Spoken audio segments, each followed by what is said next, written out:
चलना चाहते हैं या वो लोग बैठेंगे जो संविधान के हिसाब से मुल्क ये चुनाव ये तय करेगा कि आने वाले हिंदुस्तान में हमारे आपके बच्चे खुली फजा में सांस ले पाएंगे या नहीं ले पाएंगे। इस बात का चुनाव है कि चिराग पासवान कह रहे हैं कि मैं मोदी जी का हनुमान हूं, तो मुझे तुरंत समझ में आया कि नीतीश श्रीलंका में आग लगाने के लिए इसी वाले हनुमान जी को भेजा गया। तो हालत कर दी है कि चाहे पटना की गद्दी पे बैठा हुआ इंसान हो या दिल्ली की गद्दी पे बैठा हुआ इंसान हो, दोनों की आंखों में भय है और ये बता रहा है कि तेजस्वी तय है। जनवरी के पहले हफ्ते में आया था पटना में सब्जी बाग और उसके बाद आज दोबारा हाजिर हुई है। मैं 4 मिसरे पढ़ता हूं, फिर थोड़ी सी गुफ्तगू करूंगा आपसे। कि दायरे में सिमट के आया है, दायरे में सिमट के आया है, हर रवायत से हट के आया है। आंधियों को जरा खबर कर दो,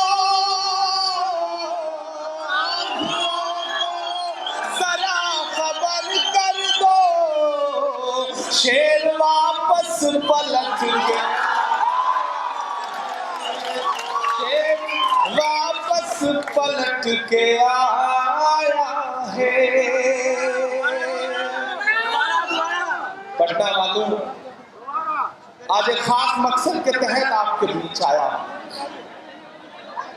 बड़ी तादाद में मेरी आंखों के सामने बड़े बुजुर्ग बैठे हैं, नौजवान साथी हैं, घरों की छतों पर मेरी माएं मेरी बहनें भी मुझे सुन रही हैं। एक ऐसे मौके पर आपके बीच आया हूं जब पूरे हिंदुस्तान की नजरें बिहार पर हैं, पटना पर हैं। राजधानियों की खबरें पूरी दुनिया ले रही है कि इस वक्त बिहार में क्या हो रहा है। बिहार वालों में आपकी जिम्मेदारियों का एहसास आपको कराता हूं कि आपकी जिम्मेदारियां कितनी बड़ी हैं। कि माशरे की कुछ ऐसी सफाई करना है, माशरे की कुछ ऐसी सफाई करना है, भलाई और ना किसी की बुराई करना है, भलाई और ना निजात नफरत से इस मुल्क को दिलाने को, निजात मुल्क को नफरत से अब दिलाने को, बिहार वालों तुम्हें रहनुमाई करना है।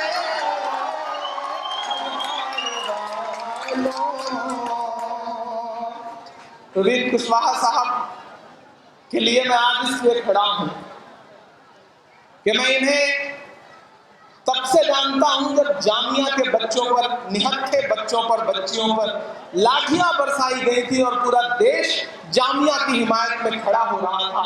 तो मैंने उस जगह पर प्रवीण कुशवाहा को भी खड़े देखा था। मैं इसलिए आज यहां खड़ा हूं, मैं इसलिए यहाँ आया हूं कि मैंने इन्हें देखा था कि जब आप आंदोलन कर रहे थे अपने घरों के बाहर निकल करके कड़कती ठंड में, उस वक्त भागलपुर में एक आंदोलन को पूरी तरह से सपोर्ट करके प्रवीण भाई खड़े थे। मैं इसलिए यहाँ खड़ा हूं, मेरा मकसद बहुत बड़ा है। महज एक विधायकी का चुनाव नहीं है ये। आप इस गफलत में बिल्कुल मत रहिएगा कि ये सिर्फ एक विधायक चुनने का चुनाव है। नहीं मेरे भाई, ये दरअसल इस बात का चुनाव है, ये तय करने का चुनाव है कि आने वाले दिनों में पटना से लेकर के दिल्ली की गद्दी पर वो लोग बैठेंगे जो डॉक्टर बाबा साहब भीमराव अम्बेडकर के संविधान को कुचलना चाहते हैं, या वो लोग बैठेंगे जो संविधान के हिसाब से मुल्क। मैं इसलिए यहाँ खड़ा हूं। अफजल इमाम साहब बोल रहे थे, बड़ी तारीफें कर रहे थे वो नीतीश कुमार जी की। सबसे पहचानने में भूल हुई थी, आपसे भी हुई, हमसे भी हुई, लालू जी से भी हुई, भूल हुई थी, इसमें कोई दो राय नहीं। लेकिन मैं तो अक्सर जब नीतीश जी का आजकल चेहरा देख रहा हूं ना, उतरा उतरा कुमलाया कुमलाया, तो मुझे किसी का शेर याद आ जाता है कि देखने में रंग उसका जाहिरन नीला न था, देखने में रंग उसका जाहिरन नीला न था, इसका मतलब ये नहीं अंदर से जहरीला न था। देखने में रंग उसका जाहिरन नीला न था, इसका मतलब ये नहीं अंदर से जहरीला न था। आज ऐसा क्या हुआ जिससे कि चेहराए नीतीश पहले भी पीला था लेकिन इस कदर पीला न था। जिस तरह से उनकी हालत है, ऐसा लग रहा है जो उनका चुनाव निशान है तीर, वो उन्हीं के जिगर के पार हो गया है। आजकल ऐसी हालत हो गई है, 31 साल के एक नौजवान ने अपनी मेहनत से, अपनी भागदौड़ से कांग्रेस पार्टी को साथ लेकर के, लेफ्ट पार्टियों को साथ लेकर के वो हालत कर दी है कि चाहे पटना की गद्दी पे बैठा हुआ इंसान हो या दिल्ली की गद्दी पे बैठा हुआ इंसान हो, दोनों की आंखों में भय है और ये बता रहा है कि तेजस्वी तय है। हालत यही हो गई है कि सरकार बदलने जा रही है। मैंने कहा ना, ये महज एक विधायक चुनने का चुनाव होता तो मैं आपके बीच में इस तरह से अपना दामन फैला के ना खड़ा होता। पटना वालों, ये लड़ाई बहुत बड़ी लड़ाई है। इस लड़ाई में बहुत सारे लोग आपको बरगलाएंगे, आपको समझाएंगे, आपको तमाम चीजों की दुहाइयां भी देंगे, लेकिन मेरे भाई, मैं आज आपसे इसलिए अपना दामन फैला के ये कहने आया हूं कि जब आपके खिलाफ कानून बन रहा था और पूरा हिंदुस्तान सड़कों पर था, तो 3 डिग्री टेम्परेचर में राजघाट पर मैं बैठा था राहुल गांधी के साथ, मैं बैठा था प्रियंका जी के साथ, मैं बैठा था डॉक्टर मनमोहन सिंह जी के साथ, मैं बैठा था सोनिया जी के साथ, पूरी कांग्रेस पार्टी बैठी थी उस वक्त। मुझे याद है वो लम्हा कि जब मैं बिहार के तमाम सब्जी बाग से लेकर के, दरभंगा से लेकर, सीवान से लेकर के, पूर्णिया से लेकर के, अररिया से लेकर, किशनगंज से लेकर के फिर पटना के सब्जी बाग का सफर कर रहा था आंदोलनों के दौरान, तो मुझे याद है अररिया के स्टेडियम के उस प्रोग्राम में खड़े होकर के तेजस्वी जी ने ललकार के कहा था कि कुछ भी हो जाए, ये जो देश का संविधान बदलना चाहते हैं, इन्हें मेरी लाश से गुजरना पड़ेगा। मैं इसलिए यहाँ खड़ा हूँ। बहुत बड़ी लड़ाई है ये, मकसद बहुत बड़ा है, इस मकसद को समझना पड़ेगा। ये चुनाव सिर्फ प्रवीण कुशवाहा का चुनाव नहीं है, ये चुनाव सिर्फ नंद किशोर को हराने का चुनाव नहीं है, ये चुनाव बहुत बड़ा है। ये चुनाव ये तय करेगा कि आने वाले हिंदुस्तान में हमारे आपके बच्चे खुली फजा में सांस ले पाएंगे या नहीं ले पाएंगे, इस बात का चुनाव है। और जब मकसद बड़ा हो और जब लड़ाई बड़ी हो, जब मकसद बड़ा हो, तो छोटी छोटी चीजें नजरअंदाज करनी पड़ती। यहाँ तमाम नौजवान साथी खड़े हैं, हो सकता है कि कुछ शिकायतें रही हो किसी पार्टी से, हो सकता है राजद से कोई शिकायत रही हो सकता है कालांतर में कांग्रेस से भी आपको कोई शिकायत रही हो, लेकिन मेरे भाई, जब लड़ाई बड़ी हो तो छोटी छोटी चीजें नजरअंदाज करनी पड़ती, कुर्बानियां देनी पड़ती हैं। आज कुर्बानी दोगे तो आने वाले 10 साल बाद तुम्हारे बच्चे इस मुल्क में, इस माहौल में खुली हवा में सांस ले पाएंगे, वरना हालात जो है वो देख रहे हो, महसूस कर रहे हो। फजाओं में जो नफरतें घुली हुई हैं उसे भी महसूस कर रहे हो। पटना वालों, आलमगंज, ये इलाका आलमगंज है ना, अफजल इमाम साहब को मैं सुन रहा था तो मुझे खुशी भी हो रही थी, नाम भी अफजल है, और कोई अफजल इंसान जब इमामत कर रहा है, रहनुमाई कर रहा है आपकी, तो ये और अच्छी बात है। यहाँ पर सदारत कर रहे हैं अफजल साहब, पूर्व महापौर संतोष मेहता जी हैं, अवधेश यादव जी हैं, परवेज अहमद साहब हैं, सुजीत कुमार साहब हैं, इकबाल सर प्रिंसिपल हैं जो वो यहाँ पे मौजूद हैं, डॉक्टर अनवर इमाम साहब हैं, करीब साहब हैं, असगर इमाम साहब, शिव मेहता जी, ललन जी और E.A. रहमान साहब। सबके नाम लेने भी जरूरी हो जाते हैं, इसी बहाने सबसे मुलाकातें भी एक ताल्लुकात के सिलसिले जुड़ते हैं।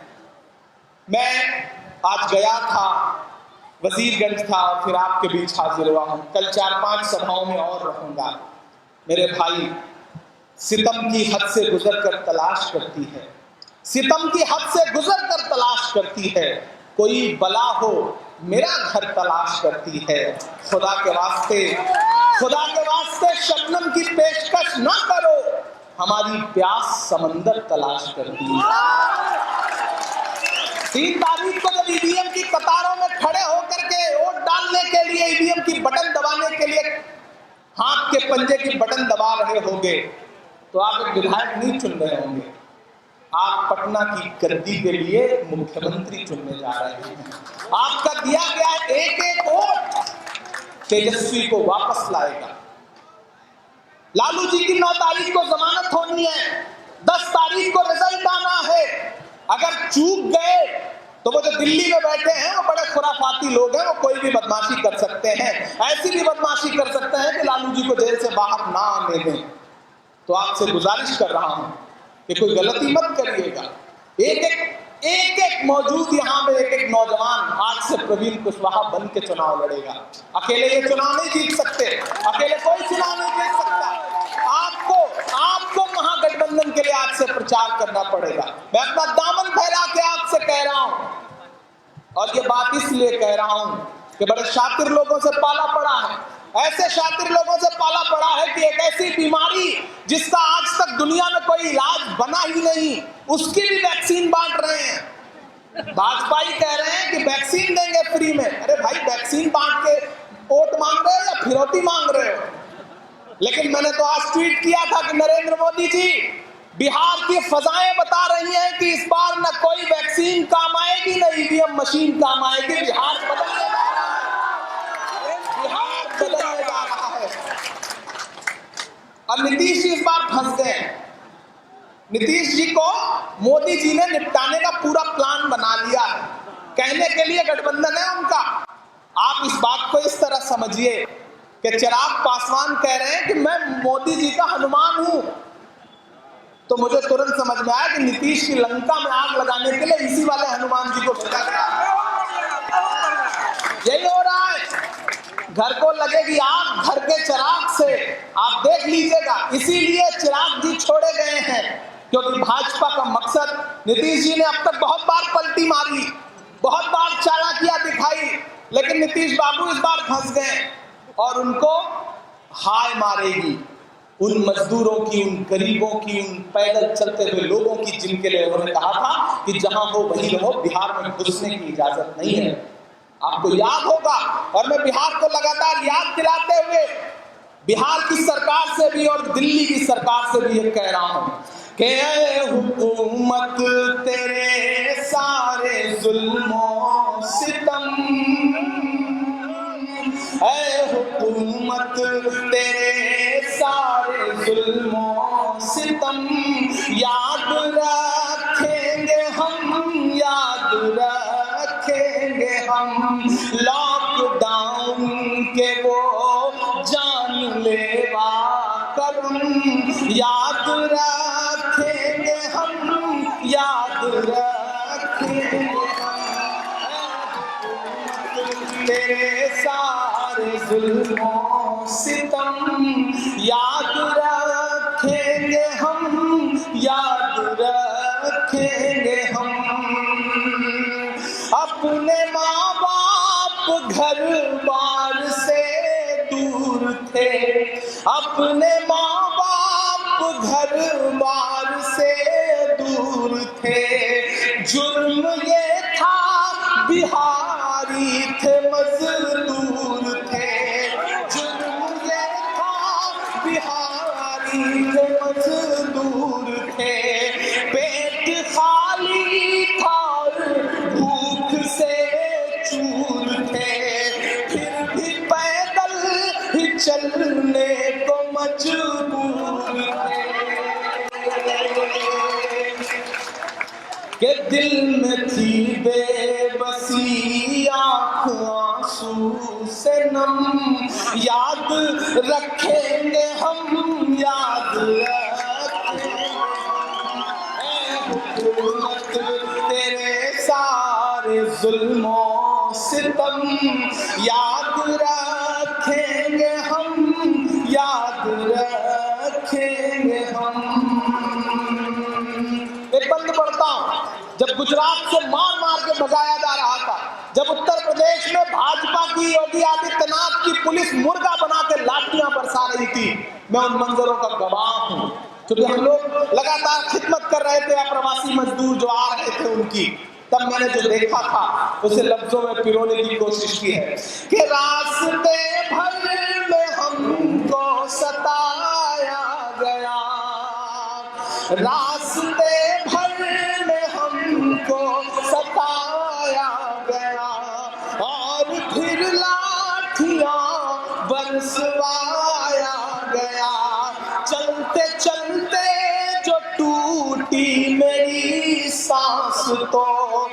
जब जनाजे को घर पहुंचवाया गया, मुझको मारा गया हर घड़ी दम बदम, याद रखेंगे हम, याद रखेंगे हम, ऐ हुकूमत तेरे सारे जुल्मों सितम, याद रखेंगे हम, याद रखेंगे हम। आखिरी मिसरे पढ़ता हूं और वहां से लेकर के जहां तक मेरी नजर जा रही है और पीछे जहां तक मेरी नजर जा रही है, ये जो अगले 4 मिसरे हैं आज से पूरे पटना और पूरे बिहार की फजाओं में गूंजने चाहिए। बताइए नीतीश कुमार को, कहिए नरेंद्र मोदी से कि 15 सालों का बदला लिया जाएगा, 15 सालों का बदला लिया जाएगा, सब सवालों का बदला लिया जाएगा, सब सवालों का बदला लिया जाएगा। चलते चलते जो थे पाँव में पड़ गए, ऐसे छालों का बदला लिया जाएगा। नीतीश कुमार, नरेंद्र मोदी जी, देखना तोड़ देंगे तुम्हारा भरम, याद रखेंगे हम, याद रखेंगे हम, ऐ हुकूमत तेरे सारे जुल्मों सितम, याद रखेंगे हम, याद रखेंगे हम। लॉकडाउन के वो जानलेवा कर्म, याद रखेंगे हम, याद रखेंगे हम।